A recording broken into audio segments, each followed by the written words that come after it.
東京日外談 Hi, I'm Koyanagi. I'm Rikota. I'm Aono. Thanks for joining us. This is a laid-back talk podcast where we rediscover the deeper charms of Tokyo's lesser-known neighborhoods, even places that many Tokyo residents don't know much about. We hope you'll stick with us to the end.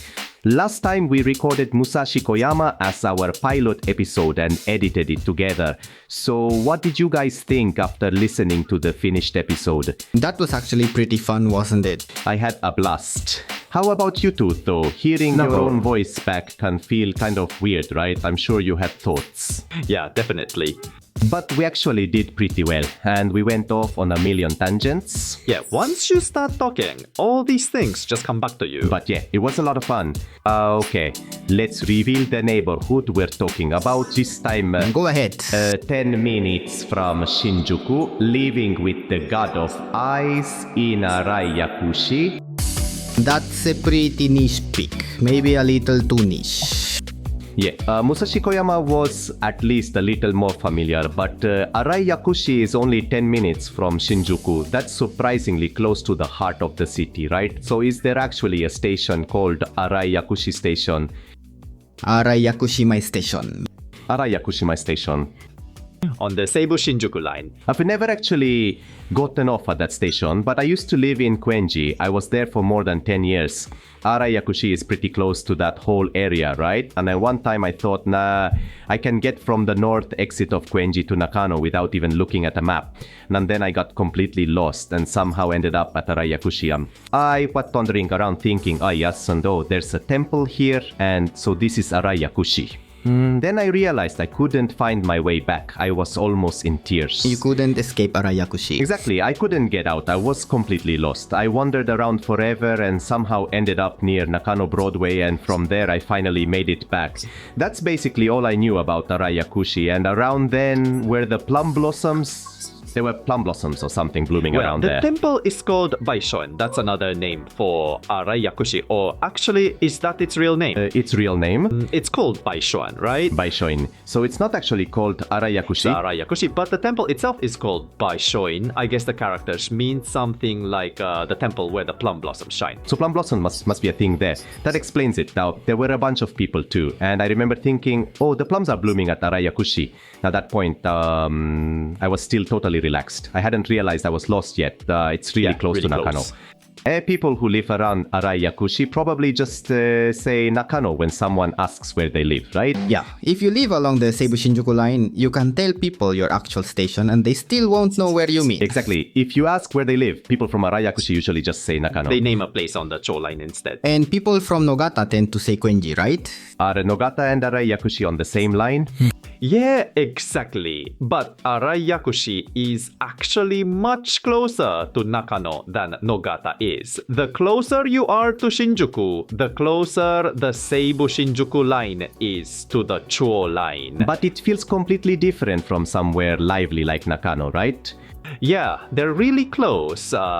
Just geographically speaking, if you come from Nakano, you walk through Nakano Broadway, cross Waseda Dori, like we were saying, and then you're basically at, what was it, I Road? Yakushi Ai Road. Yakushi Ai Road? What's that? That's where Yakushi Ai Road starts. It runs all the way to Baishoin, almost like the temple's approach. Its own little Omotesando. And that whole stretch is a shopping street. It starts as soon as you cross Waseda Dori. Yakushi Ai Road? Yeah, Yakushi Ai Road. Never heard of it. What's the AI in Yakushi Ai Road? It's written in hiragana. Oh, it's in hiragana? Yeah, hiragana. I think it's a play on words. Yeah. It's a play on AI, meaning love and I. Right, we called it the God of Ice in the episode title. Arai Yakushi is associated with the God of Ice. Arai Yakushi is supposed to help with eye problems and things like that. There's an old story behind that, right? Something about the second Tokugawa shogun. What was it again? Did it cure someone's eyes? I think the story is that his wife or someone close to him had eye trouble, prayed there, and got better. So that's where the I connection comes from. Exactly. So not the I in I mode and not I as in me. Probably AI as in love. So it's AI for love crossed with I. Seems like it. That's clever. That part's kind of nice too. That whole idea. So Yakushi Road is a shopping street. There are actually two shopping streets coming from Nakano. Once you cross Waseda Dori, that's Yakushi Road. Then partway along, it bends to the right, east if you're coming from Nakano, and that brings you out in front of Arai Yakushi. Then from there, if you turn toward the station and keep going straight, another shopping street runs all the way to Arai Yakushima Station. So together with Yakushi Road, it kind of forms an L. Is that L-shaped bend going to another shopping street or something? Yakushi Road continues a little past the bend, and then once you're a bit past Arai Yakushi, it turns into more of a station front shopping street. So what's actually on these shopping streets? All kinds of stuff. Pretty much everything. Man, I really know nothing about this place. I didn't even know there was a shopping street. I basically only knew the temple. It's not a covered arcade or anything. It just kind of stretches along naturally, and there are shops all the way toward the station. Oh, there's that place. The stylish candy shop. Right, Papa Bubble. What's that? Isn't it Spanish or something? Yeah, Spanish. They've got a bunch of locations now. You know, that Momotaro Ame kind of thing. Kintaro Ame. Not Momotaro Ame. Right, Kintaro Ame. That kind of Kintaro style candy is pretty popular now, right? You see candy shops like that in Harajuku too. They're all over the place now. But there's one on Yakushi Road, and that location has been there for a long time. There's a trendy place like that in Arai Yakushi. Was that basically their first shop? Yeah. Seriously? Why Arai Yakushi though? I don't know why they chose it for the first shop. And it's Spanish, right? Spanish? A Spanish shop opened in Arai Yakushi. Yeah, I'm pretty sure that one was their first location. It's probably been there for more than 10 years. I had no idea. That's actually how I first heard about Papa Bubble, because there was one on Yakushi Road. Then before I knew it, they were popping up all over Tokyo. Yeah, you see them around now. When you go in, they usually offer you a piece of candy to try. Yeah, they hand them out. Right there at the shop, like samples. And you can watch them making the candy. That's fun. So it's fun just watching them make it. Still, why Arai Yakushi? Arai Yakushi. The two just don't really go together in my head. Candy. But for some reason, it's been there forever. Yeah, there's no obvious connection at all. I wonder why that is. It's weird, right? What was that candy shop called again? Papa Bubble. Never heard of it. It's famous. Papa Bubble's a chain now. Yeah, they've probably got a bunch of locations. Yeah, there are a lot now. And speaking of Arai Yakushi, this connects back to Musashi Koyama from the last episode. Road 26, that road that's kind of like a loop 6.5, runs up from the Musashi Koyama side through Nakano and toward Arai Yakushi. Seriously? Yeah. It's all connected? Yeah, the road keeps going. That road goes all the way to Arai Yakushi. Past Arai Yakushi, actually. Way past it. It goes toward Tetsugakudo. Yeah, it keeps going all the way up there. Tetsugakudo? Arai Yakushi itself is obviously the main landmark, the neighborhood's named after it. But the next best known place is probably Tetsugakudo. Tetsugakudo. I've heard that name before. There's Tetsugakudo Park. Inoue and Ryo created it. There are some buildings there too, right? Was it a place where people could learn philosophy? Yeah, apparently he built it almost like a philosophy-themed theme park. Inoue Enryo was the founder of Toyo University, which is known for Eastern philosophy. The idea was to create a place where ordinary people could learn about philosophy. Although, it's also just a regular park. Where is it? Is it close to Arai Yakushi? I think Arai Yakushima is probably the closest station. You can get there from Arai Yakushi. Or from the Seibu Ikebukuro line side. If you head from Arai Yakushima toward Tetsugakudo, the road starts going downhill a little, and around Tetsugakudo Park, you've got the Miyoshoji River. Yeah. The Miyoshoji River. It comes over from the Suginami side. It runs through Nogata too, and it really winds around. And it floods a lot. Yeah, it's known for flooding when the rain gets really heavy. Around Tetsugakudo, it comes over from the Nogata side, running roughly west to east and then suddenly swings north. It makes this big turn and really snakes around. It's a decent sized river. Then around Tetsugakudo, it turns south again and heads southeast. So Tetsugakudo Park kind of works as a flood basin. When the river floods, they can divert water into that area. They built something like a big storage reservoir there to hold the water. I had no idea. The land drops as you go from Arai Yakushi toward the Miyoshoji River, then rises again around Tetsugakudo Park. So the park feels a bit like it's up on a hill. Almost like a little mountain. Yes, it's up on that higher ground. Yeah, I really don't know the geography around there at all. Tetsugakudo Park has statues too, right? The famous philosophers from both the West and the East, people like Gandhi and others. They have those. Arai Yakushi is pretty obscure though, and the name gets mixed up with, what was it? Nishiarai? Nishiarai Daishi. Right, the names are similar, so people kind of mix up Arai Yakushi and Nishiarai Daishi. Exactly. Really? Yeah, it gets confused with that one I a lot. guess because it's Arai Yakushi and Nishiarai. Nishiarai Daishi. Oh, right, Nishiarai Daishi, the famous one. I mean, they're both Arai. But they have absolutely nothing to do with each other. Right, they're in completely different places. And Nishiarai Daishi is actually farther east, right? That's in Adachi Ward. Yeah.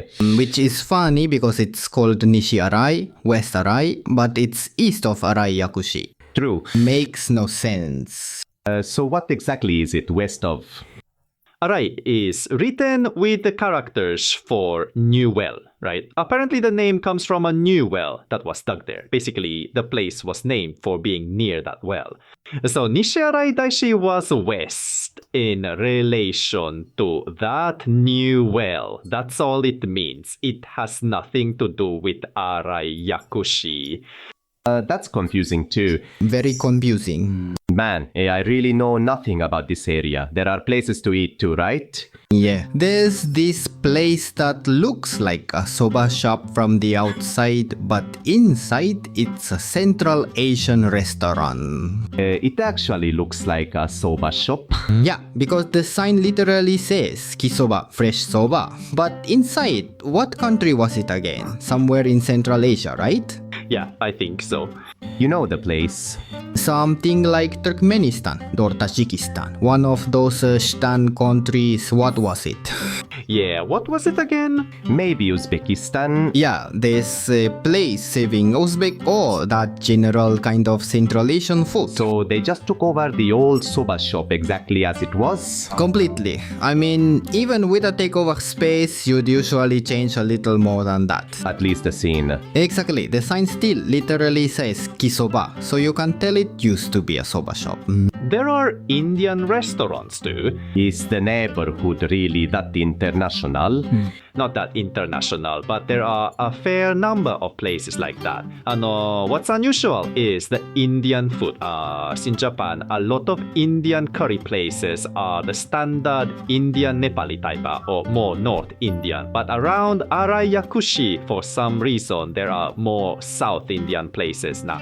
Oh, really? Yeah, exactly. There's a place on Yakushi I Road called something like Bimala, India. There's a place like that. From the outside, it looks pretty similar to your typical Indian Nepalese restaurant, but they serve South Indian meals as in the South Indian set meal. It's kind of like a Japanese teishoku. You get a banana leaf with maybe 5 different curries, rice, and that crispy papad on top.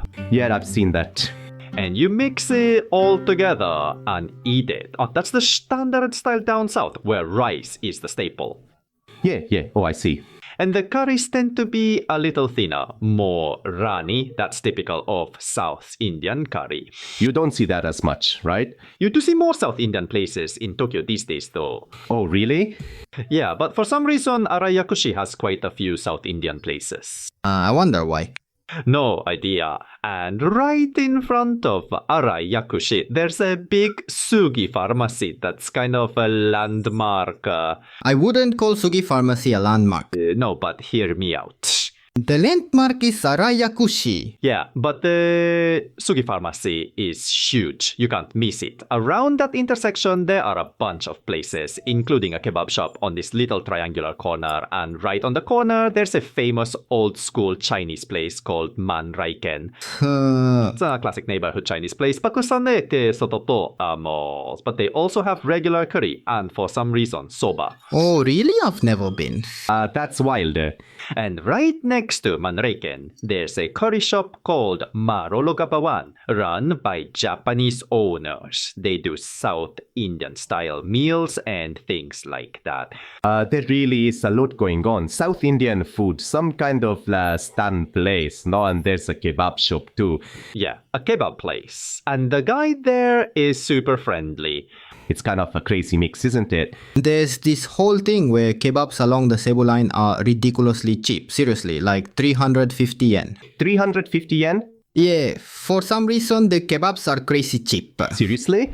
Around my neighborhood, a kebab is definitely over 600 yen. Nogata on the Saibu line is the same. Kebabs are like 350 yen, somewhere in the 300 yen range. They're ridiculously cheap, no idea why. The Cebu Shinjuku line cheap kebab mystery. It's definitely a thing. We should investigate that. Maybe the kebab shops are at war with each other, station by station. Who are they fighting? The other kebab shops. Just discounting each other lower and lower? Probably they've got to survive somehow. Must be a price war. It is the Cebu Shinjuku line after all. I really never ride that line. It's way too old school, seriously. The Cebu Shinjuku line is deep cut Tokyo. When we recorded the last episode, I realized there are so many train lines I basically never use, and with Arai Yakushi I've never even eaten there. My only experience is getting lost. It is easy to get lost there. Route 26, our loop 6.5, cuts through at an angle. From Nakano, you head pretty much straight north to Broadway, but around Arai Yakushi, there are lots of diagonal streets. You start losing track of which way is north. That's probably why. Like that kebab shop near Arai Yakushi we were just talking about. It's on this triangular piece of land, so north and west start getting kind of scrambled. It's funny, you hear Arai Yakushi and imagine this historic, atmospheric neighborhood, but every restaurant you guys mention sounds completely non-Japanese. There are Japanese places too. Along Yakushi Road, for example, there's an old bean shop that's been there forever. And miso show. Yeah, miso shop. It's around next to the bean shop. I used to buy miso there for a while. They'd sell it by the cup, and you could choose from all kinds. So there are places like that too. Like an old-fashioned shopping street. Exactly. That's why you still get things like that old soba shop space being reused. I looked it up a little, and apparently the area hasn't really had any major redevelopment. There aren't many tall buildings. Right, and apparently that's why a lot of those old shops are still around. I thought, that makes sense. A place this close to central Tokyo that still hasn't been heavily redeveloped is pretty rare. Even in Tokyo, that's unusual, right? There are quite a few places like that along the Seibu lines. Yeah, development still hasn't really reached a lot of the leave it Seibu line, therefore and that's now. part of what makes it The good. I don't conversation totally get it, but I continue guess next that's the appeal time. of the Seibu line. Exactly. Tokyo It Nichi hasn't been Talks. taken over yet.